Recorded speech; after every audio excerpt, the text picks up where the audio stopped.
Armes au poing, les hommes au garde à vous, la BA-125 est prête à accueillir son ministre. Gérard Longuet vient saluer le travail de ses troupes et notamment les actions du groupe de ravitaillement en vol 291 Bretagne dans l'opération Harmattan en Libye. Un groupe issu des forces aériennes françaises libres Bretagne qui voit le jour en 1942. Il obtient son appellation actuelle en 2009 et aujourd'hui il organise un entraînement de ravitaillement en vol en présence du ministre.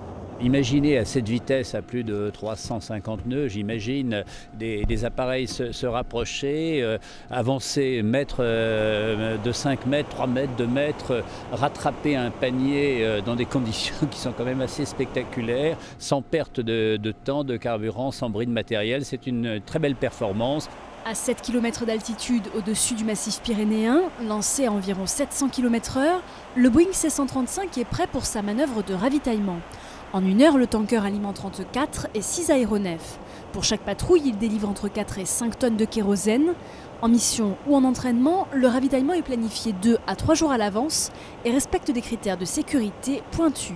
Le premier va être le respect impératif de certaines données, de respecter l'altitude et respecter la vitesse de façon très précise. Il y a ensuite une approche du chasseur par rapport au tanker qui se fait selon un phasage bien précis. Le chasseur se présentait sur la partie gauche du tanker, qu'il passait ensuite au centre et qu'il séparait par la droite du tanker.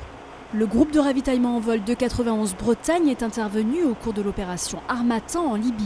Il fête cette année ses 70 ans avec pour l'occasion les meilleurs vœux de son ministre de tutelle. Je souhaite que leur talent, leur énergie soit le moins utilisée possible, mais la sécurité absolue, si on a besoin d'eux, on sait pouvoir compter sur eux.